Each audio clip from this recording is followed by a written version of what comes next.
అద్భుత విగ్రహ మరాధీశ్వర అగణిత గుణగణ అమృత శివ సాంబ సదా శివ సాంబ సదా శివ సాంబ సదా శివ సదా శివ ఆనందామృత శితరక్షక ఆనంద మహేశ శివ సాంబ సదా శివ సాంబ సదా శివ సాంబ సదా శివ సదా శివ ఇందు కళాధర ఇంద్రాది ప్రియ సుందర రూప సురేశ శివ సాంబ సదా శివ సాంబ సదా శివ సాంబ సదా శివ సదా శివ ఈశ సురేశ మహేశ జనప్రియ కేశవ సేవిత కీర్తి శివ సాంబ సదా శివ సాంబ సదా శివ సాంబ సదా శివ సదా శివ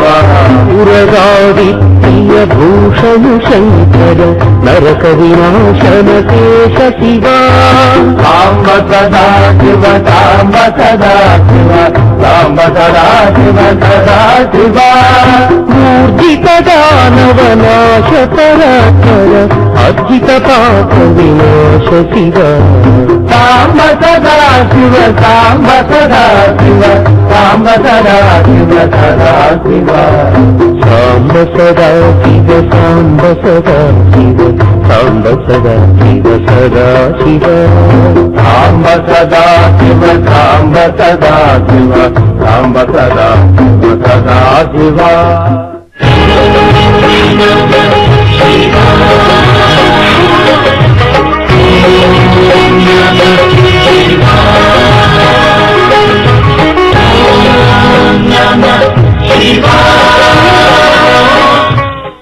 బ్రహ్మా మురారి త్రిపురాంతకారీ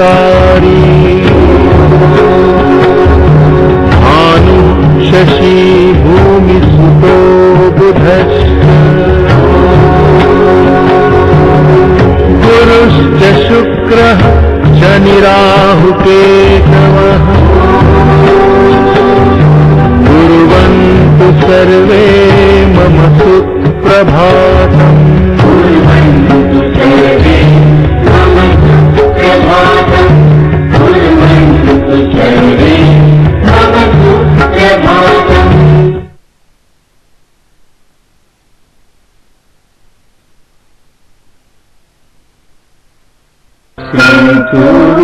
సూర్యనారాయణ మేలుకో హరి సూర్యనారాయణ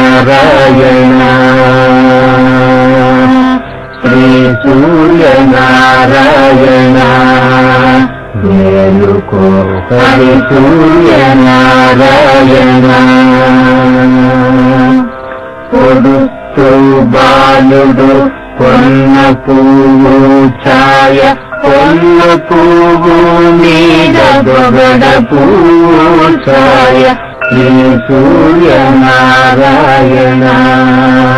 మేలుకో హరి సూర్యనారాయణ. కాశీక్షేత్రంలోని మరొక ప్రధానమైన స్నానఘట్టం లోలార్క్ కుండ్. పూర్వం కాశీ విరహవేదనతో కుంగిపోయిన శివుడు కాశీరాజైన దివోదాసులో ఏదైనా లోపం కనిపెట్టి అతణ్ణి కాశీ నుంచి వెళ్లగొట్టాలనుకుని యోగినీగణాన్ని పంపిస్తాడు. వారు దివోదాసులో ఎటువంటి లోపాల్ని కనిపెట్టలేకపోతారు. తర్వాత శివుడు సూర్యుణ్ణి పంపించినా అతను కూడా విఫలుడై యోగినీగణంలానే కాశీలోనే స్థిరపడిపోతాడు. కాశీ ప్రభావాన్ని బాగా తెలిసిన సూర్యుడు, లోలార్కుడు, ఉత్తరార్కుడు, సాంబాదిత్యుడు, ద్రుపదాదిత్యుడు, మయూఖాదిత్యుడు, ఖగోల్కుడు, అరుణాదిత్యుడు, వృద్ధకేశవుడు, విమలాదిత్యుడు, గంగాదిత్యుడు, యమాదిత్యుడు అనే 12 రూపాలతో కాశీలోనే ఉండిపోయాడు. ఈ 12 మంది సూర్యులు తమోగుణప్రాయులైన దుష్టుల నుంచి కాశీ భక్తులను రక్షిస్తూ ఉంటారని ప్రతీతి. కాశీ దర్శన లోలుడు కనుకనే సూర్యుడు లోలార్కుడయ్యాడు. అసీనది సంగమంలో దక్షిణ దిశగా లోలార్కుడు నివసిస్తూ కాశీవాసులకు యోగక్షేమాలను కలిగిస్తుంటాడు. లోలార్క సంగమంలో స్నానం, దానం, హోమం, అర్చనం వంటివి ఏ కొంచెం చేసినా ఫలితం అనంతంగా ఉంటుంది. బ్రహ్మశ్రీ చాగంటి కోటేశ్వరరావు గారు కాశీయాత్ర సందర్భంగా తమ భక్త బృందంచే లోలార్కునికి యథావిధిగా పూజలు నిర్వహించారు. లోలార్క క్షేత్ర మాహాత్మ్యాన్ని, స్నాన విధి విధానాలను విశ్లేషించారు. ఆ విశేషాలేమిటో ఇప్పుడు చూద్దామా?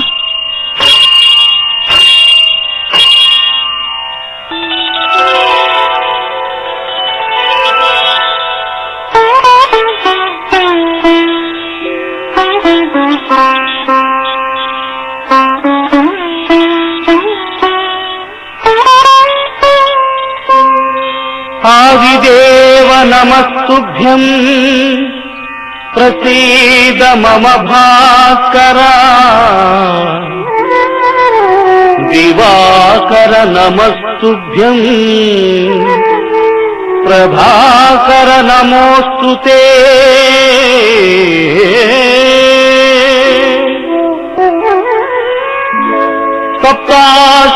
సప్తాశ్వరథమారూఢం ప్రచండం కశ్యపాత్మజం శ్వేతపద్మధరం దేవం తం సూర్యం ప్రణమామ్యహం. ఇక బ్రహ్మాండములలో ఇలాంటి పట్టణం ఇంకొకటి లేదు. కాశీ పట్టణము అత్యద్భుతమైనటువంటి పట్టణం. పరమేశ్వరుని యొక్క రూపాలన్నిటిలోకి కూడా చాలా గొప్ప స్వరూపం ఒక్క విశ్వనాథుడి. విశ్వనాథుడు సార్వభౌముడు. ఆయన అనుగ్రహాన్ని, ఆయన దర్శనాన్ని చేసిన వాళ్ళకి ఇతర స్వరూపాలతో పని లేదని నేను అనను. కానీ విశ్వనాథుడి కన్నా గొప్ప దైవం ఇక ప్రపంచంలో లేదు. మంత్రములలో గాయత్రి కన్నా గొప్ప మంత్రం ఇక ఏ మంత్రముల యందు లేదు. అటువంటి గాయత్రీ మంత్రం చేత సూర్య భగవానుడి యొక్క అనుగ్రహాన్ని పొందుతారు. సూర్యమండలాంతర్వర్తి అయినటువంటి పరబ్రహ్మ స్వరూపం యొక్క అనుగ్రహాన్ని పొందుతారు. దానికి కాలనియమం పాటించాలి.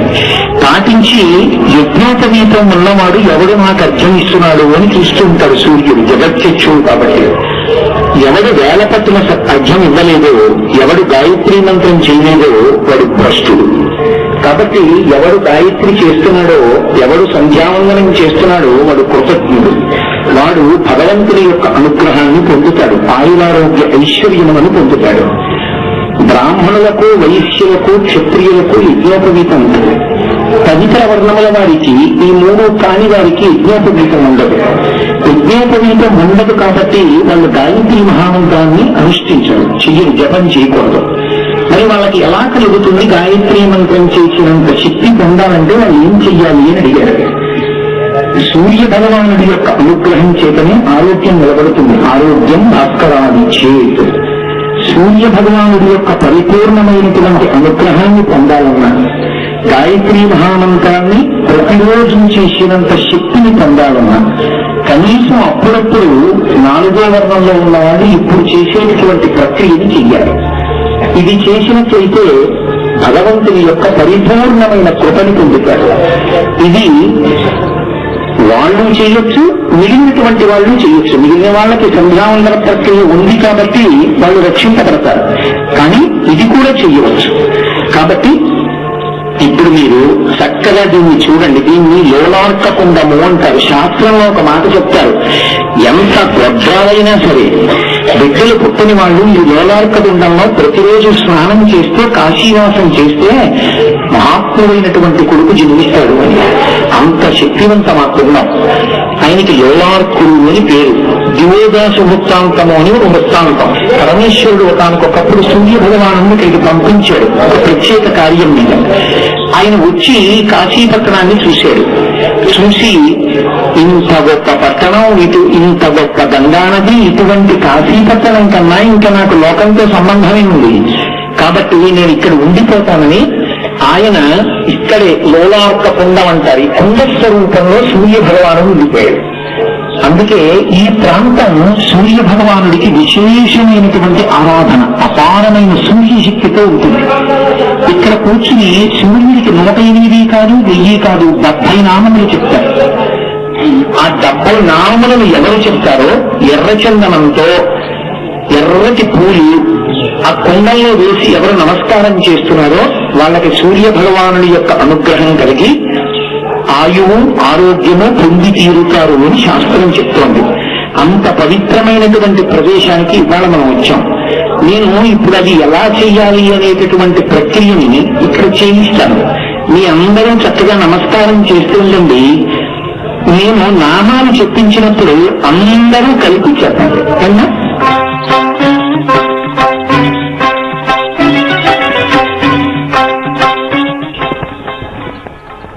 ఓం నారాయణాయ స్వాహ, ఓం మాధవాయ స్వాహ, ఓం గోవిందాయ నమః, విష్ణవే నమః. మధుసూదనా త్రివిక్రమా వామనా శ్రీవరాహుషీకేశా పద్మనాభా దామోదరా సంకర్షణా నిరుద్ధాదోక్షజా నారసింహాచ్యుతా జనార్దనా ఉపేంద్ర హరయే శ్రీకృష్ణాయ నమః.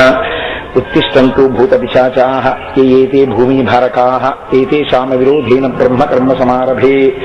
ఓం భూః ఓం భువః ఓం శుభః ఓం మహః ఓం జనః ఓం తపః ఓం సత్యం ఓం తత్సవితుర్వరేణ్యం భర్గో దేవస్య ధీమహి ధియో యో న ప్రచోదయాత్. ఓమాపోజ్యోతిరసోమృతం బ్రహ్మభూర్భువస్సువరోం మమోపాత్మగరుతక్షైద్వారా శ్రీ పార్వతీ పరమేశ్వర ప్రీత్యర్థం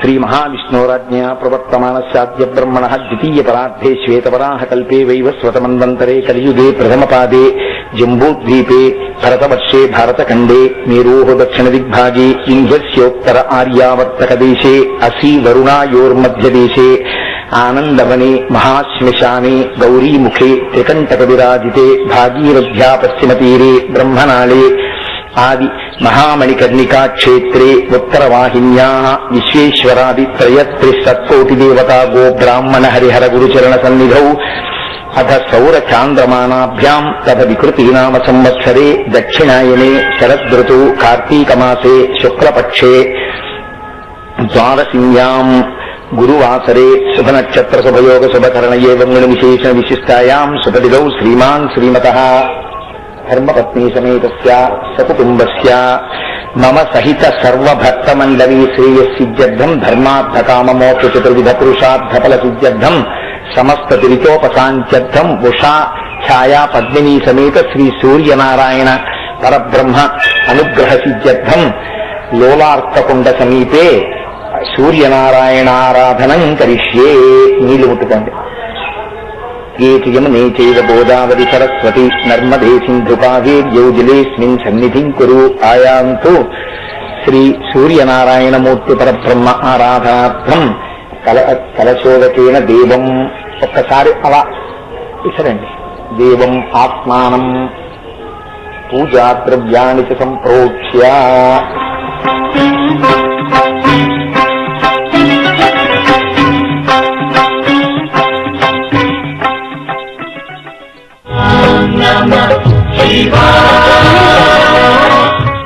గంగాతరంగ రమణీయ జటాకలాపం గౌరీ నిరంతర విభూషిత వామభాగం నారాయణ ప్రియ మనంగ మదాపహారం వారాణసీ పురపతిం భజ విశ్వనాథం.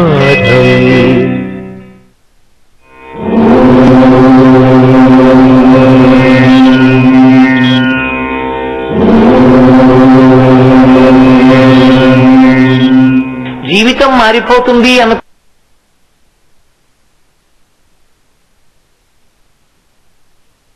అన్నప్పుడు మీరు ఒక విషయం గుర్తుపెట్టుకోవాలి.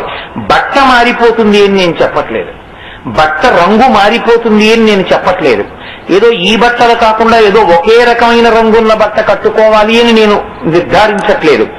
నేను చెప్పేది ఒకటే, ఏది చేస్తున్నా పరమేశ్వరుణ్ణి చూడగలుగుతాడు. ఏది చేస్తున్నా పరమేశ్వరుణ్ణి చూడగలిగినటువంటి తత్వం అంకురించగలిగినటువంటి స్థితి ఉన్నదే అది జ్ఞానము. ఆ స్థితి యందు అసలు ఇంకా జగత్తు కనపడదు, ఎప్పుడూ బ్రహ్మమే కనపడుతుంటుంది.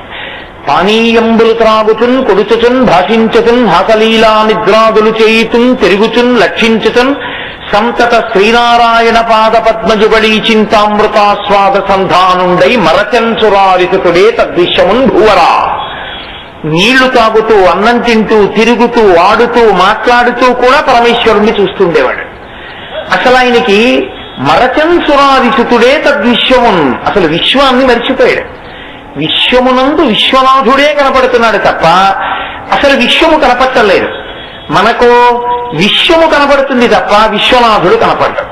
మనము కాశీ వస్తాం, శంకరాచార్యుల వారు కాశీ వచ్చారు. శంకరాచార్యుల వారు కాశీ వచ్చి వెంటనే కాశీ పట్టణంలోకి ప్రవేశిస్తూ క్షంతవ్యమే తత్రయమేవ శంభో అన్నారు. నేను 3 అపరాధాలు చేశాను, నన్ను క్షమించు అన్నారు.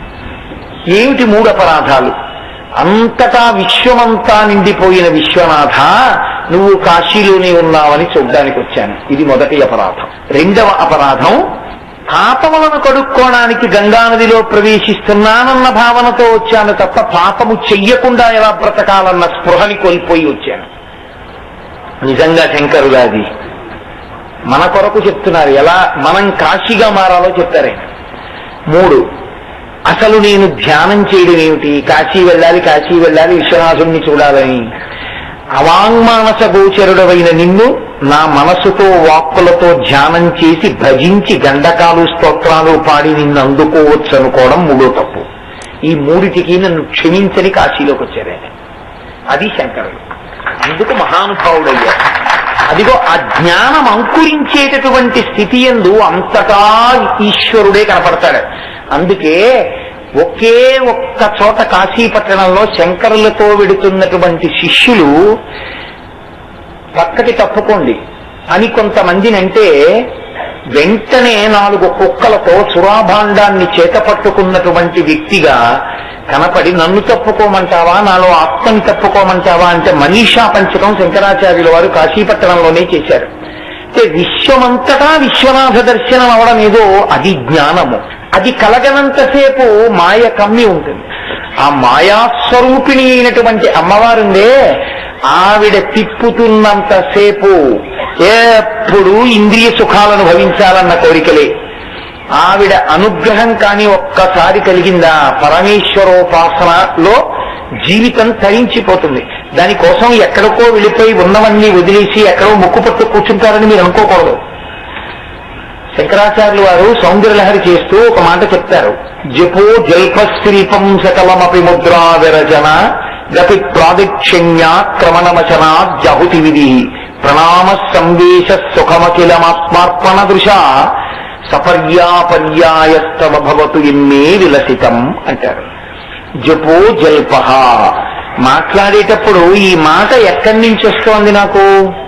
ఇగో ఈ మూలాధార చక్రం దగ్గర బయలుదేరినటువంటి వాయువు పైకొచ్చి నాలో ఉన్నటువంటి భావము వాక్కుగా మారడం కోసం నా నోటిలో ప్రవేశించినటువంటి గాలి పైకి బ్రహ్మరంధ్రం దగ్గరికి వెడితే ఇక పైకి వెళ్ళకూడదని వెనక్కి తోయబడితే నోట్లోకొచ్చినటువంటి గాలిని నాలుక లేచి అటు ఇటు తిరుగుతూ నొక్కినప్పుడు సొట్టలబడినటువంటి గాలి అక్షరములై, అక్షరములు పదములై, పదములు వాక్యములై నాలో ఉన్న భావాన్ని పైకొచ్చి వాయువు యొక్క తన్మాత్రగా శబ్దముగా మారి మీ చెవులలోకి ప్రవేశిస్తే నాలో ఉన్న భావము మీలో ఉన్న భావముగా మారి సభాభ్య సభాపతిభ్యశ్చవో నమో నమో అవుతుంది. కాబట్టి ఆ మాట మాట్లాడే ముందు కదులుతున్న భావము పరదేవత, కదులుతున్న వాయువు పరదేవత, శబ్దము పరదేవత. శబ్ద బ్రహ్మమయీ చరాచరమయీ జ్యోతిర్మయీ వాంగ్మయీ అని పేరు ఆవిడికి. అటువంటి శబ్దం ఆవిడ అని తెలుసున్న తర్వాత మీరు ఏ శబ్దములు పడితే ఆ శబ్దములు ఎలా చేస్తారు? ఏవి పడితే అవి మీరు మాట్లాడలేరు. ఎందుచేత అంటే నేను మాట్లాడాను అంటే పరదేవతానుగ్రహం. మాట్లాడగలిగిన ప్రాణిగా నేను పుట్టాను. మిగిలినది 84 లక్షల జీవరాశుల్లో దేనికి మాట్లాడే అధికారం లేదు, నాకొక్కడికే ఉంది, మనుష్య ప్రాణికే ఉంది. పరదేవత నాకింత గొప్ప అనుగ్రహం ఇస్తే నేను ఇలా వేలు చూపించి ఎలా మాట్లాడగలను? అస్తమానం అలా మాట్లాడకూడదు కదా. కాబట్టి నేను మాట్లాడకూడదు కదా. నేను మాట్లాడితే అది ప్రయోజనాత్మకము కావాలి కదా అని మీరు మాట్లాడేటప్పుడు పరిశీలించడం పరదేవతానుగ్రహాన్ని పొందడం. ఇప్పుడు ఎక్కడ చెయ్యాలి ఉపాసన? పూజామందిరంలో కూర్చుని చేసే ఉపాసన ఎల్కేజీ, ఎక్కడికి వెళ్ళైనా ఉపాసన చెయ్యగలగడం పీజీ. అందుకే జపో జల్ప సకలమపి ముద్రా విరచన. లోపల భగవద్భక్తితో నిండిపోయి, ఇప్పుడు లోపల అన్నప్పుడు నేను ఇలా అన్నాను అంటే నా లోపల భావనలో లోపల అని చెప్పేటప్పుడు ఈ లోపల అన్న భావన కదిలి నేను ఇలా చేతులు తిప్పాను కదా. అలా ఎప్పుడూ భగవద్భక్తితో నిండి ఉన్న కారణం చేత భగవంతుణ్ణి తలుచుకు పొంగిపోయి కడుపు నిండా తినేసినటువంటి పదార్థం త్రేణుపుగా వచ్చినట్టు లోపల అనుభవించిన భగవంతుని గుణములు ఇక పట్టక సంతోషంగా పైకి వస్తుంటే ఆహా అంటుంటాడే ఏదో తలుచుకుని. అలా అన్నప్పుడు ఇలా చేతులు తిప్పాడే అవన్నీ ముద్రలే. దానికి ప్రత్యేకం ఇలా అంగుష్టాభ్యాం నమః అనో లేకపోతే ఇలా చిన్ముద్రలు పట్టో ఏం అక్కర్లేదు. ఆ సంతోషంలో కదులుతున్న కదలికలున్నాయా అవన్నీ ముద్రలే వాడివి. జపో జల్ప శిల్పం సకలమపి ముద్రా విరచన గతి ప్రాదక్షిణ్య. ఎప్పుడు భగవంతుడి గురించి ఆలోచిస్తూ ఉంటాడు. నిష్కారణంగా తిరగడానికి ఇష్టపడ్డది పరదేవత ఇచ్చిన శక్తి. ఎందుకు అనవసరపు తిరగడం. ఇప్పుడు ఆయన తిరిగాడంటే ఏదో ప్రయోజనానికి వెడుతూ ఉంటాడు. వెళ్ళేటప్పుడు అబ్బబ్బబ్బ తల్లి జగదంబ నాకు ఈ శక్తినిచ్చింది, నడవలేని వాళ్ళు ఎంతమంది ఉన్నారో నేను నడవగలుగుతున్నానంటాడు. ఆ నడవగలిగిన శక్తిలో అమ్మవారిని చూడగలిగిన వాడు ఉన్నాడే, వాడు నడకలో అమ్మవారిని ఉపాసిస్తుంటే వాడు నడిచిన నడకల ప్రదక్షిణాలు అవుతాయి. అది ఈశ్వరుణ్ణి చూడడం అంటే, అది భక్తి అంటే. ఆ భక్తితో ఉన్నవాడిని లౌకికంలోకి రమ్మన్నారనుకోండి, వాడు రాలేడు, వాడికి ఇష్టపడదు. మందార మకరంద మాధుర్యమునదేలు మధుపంబుబోవునే మదనములకు నిర్మల మందాకినీ వీచికలతూగురాయంతనునే తరంగిణులకు లలత రసాల పల్లవ కాదియై చొక్కు కోయిలగనునే కుటజములకు పూర్ణిందు చంద్రికా స్ఫురిత చకోరక మరుగునే సాంద్ర నిహారములకు అంబుజోదర దివ్య పాదారవింద చింతనామృత పాన విశేష మత్త చిత్తము ఏ రీతి ఇతర విషయంబు చేరనేర్చు వినుత గుణశీల మాటలు వెయ్యునేలా అంటాడు. ఇది ఇవ్వగలిగిన శక్తి పరదేవత అమ్మవారిస్తుంది. కాబట్టి ఆ తల్లి ఉందే ఆవిడ తరిగొప్ప దేవాది దేవవల్లభవచ్చ మానితంబగు మహామాయ వచ్చే తల్లి వచ్చెను నన్నేల తల్లి వచ్చే. ఆవిడ జగదంబ అఖిలాండేశ్వరి, సమస్త లోకములను కన్న తల్లి. అటువంటి తల్లి నాకు కూతురుగా వచ్చింది, నన్ను తల్లినంటోంది. నువ్వు అమ్మవని నన్ను అమ్మ అంటోంది. నేను కూతురు, ఆమె నా కూతురని శైలరా అని నేనంటున్నాను. అందరూ ఆవిడని అమ్మ అంటారు, నిజానికి ఆవిడ నాకు అమ్మే. కానీ నా అదృష్టం ఏమిటో తెలుసా, ఆమె నన్ను అమ్మ అంటోంది, నేను ఆమెని కూతురు అంటున్నాను. అమ్మ నువ్వు నాకు పెట్టంటోంది, నేను కూతురికి పెట్టానంటున్నాను. నిజానికి నేను తింటున్నది కూడా ఆవిడ పెట్టింది. ఎందుకని ఆవిడే అన్నపూర్ణ, ఆవిడే పెడుతోంది, కానీ నా దగ్గర పెట్టించుకున్న దానిలా కనపడుతోంది. ఎంత విచిత్రం. కాబట్టి తల్లి వచ్చెను నన్నేల తల్లి వచ్చే బాలవచ్చెను ప్రౌఢైక బాలవచ్చే. నా ఇంట చిన్న పిల్లల అందమైనటువంటి ఒక చిన్న కూతురులా తిరుగుతోంది. బాలవచ్చెను ప్రౌఢైక బాలవచ్చే తరుణి వచ్చెను నన్నేల తరుణి వచ్చే అనుచు మేనక దిగిచి ఆ తల్లిని కౌగిలించే. ఎంతో సంతోషంతో చిన్ని పార్వతీదేవిని గట్టిగా కౌగిలించేసుకునేది తలుచుకుని.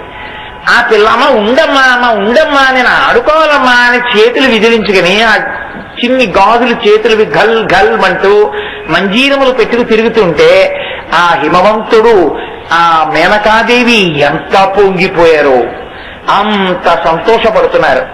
అంత సంతోషపడుతూ కాలం నడుస్తున్నటువంటి రోజుల్లో నారద మహర్షి వచ్చారు. వచ్చి ఆ పిల్ల ఒకసారి సాముద్రికం చూశారు చెయ్యి పట్టుకుని.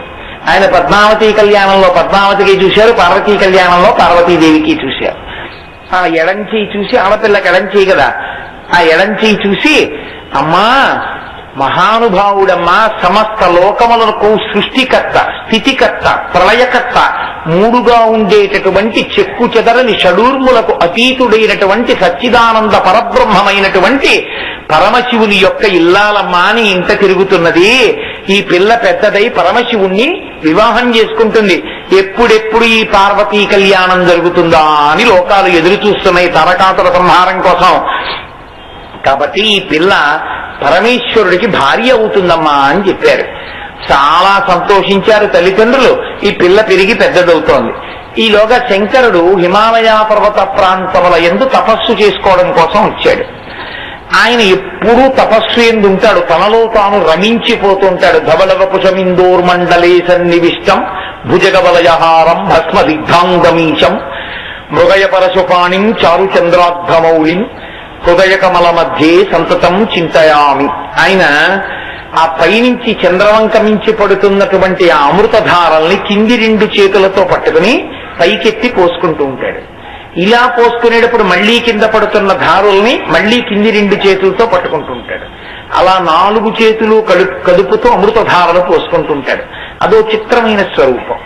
అలాగే ఇలా చేతులు పెట్టుకుని తనలో తాను రమిస్తూ తానొక్కడుగా అంతటా నిండి నిబిడీకృతమైనటువంటి శివుడిగా ధ్యాన నిష్టయందు ఉంటుంటాడు. కాబట్టి ఆయన ఆ తపస్సుని అనుభవించడం కోసం, ఉన్నది తానొక్కడే తన సహజ స్వరూపమునందు నిలబడ్డం కోసం పరమేశ్వరుడు హిమాలయ పర్వత ప్రాంతమునకు వచ్చాడు. హిమాలయ పర్వతానికి ఉన్న గొప్పతనం ఏమిటంటే అది ఇతర రకములైనటువంటి ఐశ్వర్యమునకు, అంటే మణులు, ఇతర రకములైన వజ్రములు, రత్నములు, బంగారము, ధాతువులు అక్కడ ఎంత గొప్పగా దొరుకుతాయో అది తపస్సునకు అంత యోగ్యమైనటువంటి ప్రదేశం. అందుకే మనం హరిద్వార్ అని పిలుస్తాం. హరిద్వార్ అని పిలవడానికి కారణం ఏంటంటే ఇంకా అక్కడి నుంచి అది దాటిన తరువాత అంతా కూడా దేవభూమి. అది ఇక దేవతల యొక్క ఆవాసము, దేవతలు తిరుగుతుంటారు అక్కడ. అందుకే ఇక అది దాటి అడుగు పెట్టడం అంటే దేవభూముల యందు అడుగు పెట్టినవాడు. వాడికి ఏదో సంచిత పుణ్యం లేకుండా దేవభూముల యందు అడుగు పెట్టేటటువంటి అధికారం ఇవ్వరు.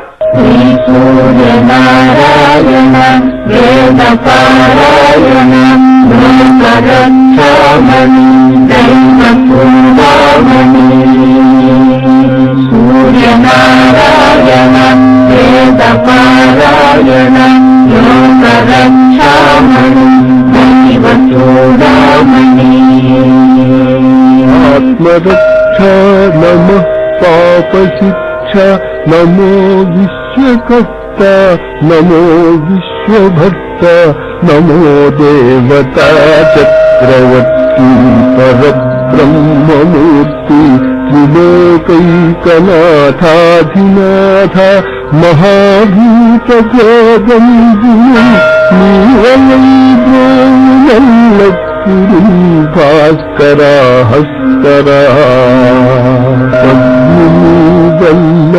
వల్లభావల్లకీ గానలోల త్రిమూర్తి స్వరూప విరూపాక్షనేత్ర మహాదీయగాత్ర అచింత్యావతార నిరాకార ధీరా పరాకయ్య ఓయయ్య దుర్గాంత నిర్ధూత తాపత్రయ